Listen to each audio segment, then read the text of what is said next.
दिवाली के दिन हम सभी कितने खुश होते हैं। साल भर का ये सबसे बड़ा त्योहार होता है जिसे हर परिवार बहुत धूमधाम से मनाता है। लेकिन क्या हो अगर हम आपसे कहें कि मणिपुर के एक गांव के लोग दिवाली के दिन अपने घर से बाहर नहीं निकलते? क्या हो कि अगर हम आपसे कहें कि एक ऐसा गांव है जहां दिवाली खुशी का नहीं बल्कि खौफ का त्योहार होता है। मणिपुर के उस गांव में अब से लगभग 400 साल पहले एक बेहद सुंदर औरत रहा करती थी जिसे काला जादू आता था। गांव वालों को उसके बारे में पहले से पता था, लेकिन कोई भी उसे रंगे हाथों नहीं पकड़ पाता था। उस औरत ने गांव के एक हट्टे कट्टे पहलवान से शादी कर ली थी जो पूरी तरह से उसके वश में था। उस औरत के 2 बच्चे थे जो कि उसे बहुत प्यारे थे। वो औरत अपने बच्चों पर काला जादू करती थी ताकि उसके बच्चों के पास भी काली शक्तियां आ सकें और वो आगे चलकर उस गांव पर राज कर सके। ये बात किसी तरह से गांव वालों को पता लग गई, इसलिए गांव वालों ने मिलकर उसके दोनों बच्चों को चुरा लिया और उन्हें बांधकर नदी में फेंक दिया। वो औरत अपने बच्चों को शाम को खोजते हुए नदी के पास पहुंची और तभी उसे नदी के बीच में तैरती हुई उसके बच्चों की लाशें दिखाई दी। वो अपने बच्चों की लाशें देखकर जोर जोर से रोने लगी और उसने कहा कि वो उन सब से बदला लेगी जिन लोगों ने उसके बच्चों को मारा है। उस दिन से वो औरत रोज रात को अपने पति के साथ बाहर निकलती और गांव के बच्चों को चोरी करके अपने घर ले आती। इसके बाद वो उन्हें सुलाकर उनमें अपने बच्चों की आत्मा डालने की कोशिश करती।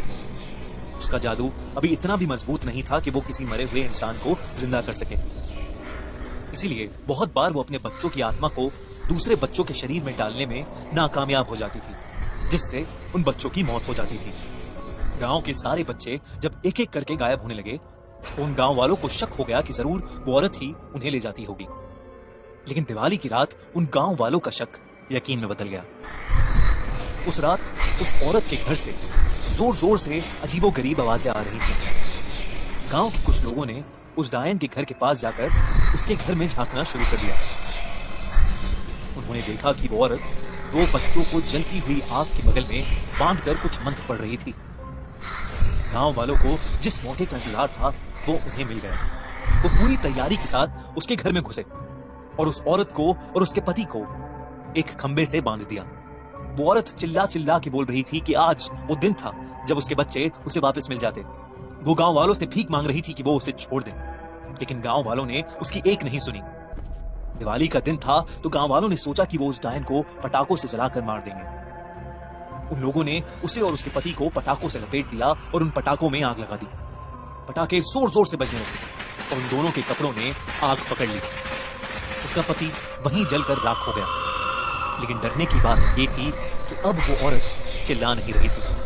वो हल्की आवाज में कुछ बोले जा रही थी, जैसे मन ही मन वो कुछ मंत्र पढ़ रही हो। गांव वालों ने इस पर ध्यान नहीं दिया और वहां से चले गए और यही उनकी सबसे बड़ी गलती थी। वो औरत जो मंत्र पढ़ रही थी उससे वो मरकर भी जिंदा रही थी। जिन रस्सियों से उसे बांधा गया था वो रस्सियां जलकर खुल गईं और वो औरत आजाद हो गई। वो अब भी जल रही थी, उसका शरीर खत्म हो रहा था, लेकिन वो खत्म होने का नाम ही नहीं ले रही थी। वो औरत हंसते हंसते जाकर नदी में कूद गई। गांव वालों को लगा कि वो मर चुकी है, पर उन्हें नहीं पता था कि उस रात वो फिर उससे मिलेगी। जिन गांव वालों ने उसे जलाया था, देर रात उन सब गांव वालों के घर के दरवाजे पर जोर जोर से ठक ठक हुई। जब गांव वालों ने उसे देखा तो वो उसका हुलिया देखकर कांप उठे। वो औरत अब पूरी तरह से एक जिंदा लाश बन चुकी थी, जिसे मारना शायद असंभव था। उन सभी ने अपनी जान की भीख मांगी, लेकिन उसने किसी को नहीं छोड़ा। उस रात के बाद से हर दिवाली को वो औरत उस गांव में दिखाई देती है। पूरे गांव में जो भी आदमी सबसे पहले पटाखे जलाता है वो उसके घर के बच्चों को उठा ले जाती है। तो इस दिवाली जब आप अपने परिवार के साथ सेलिब्रेट करें तो ये याद रखिए कि आप कितने खुशनसीब हैं जो आप उस गांव में पैदा नहीं हुए।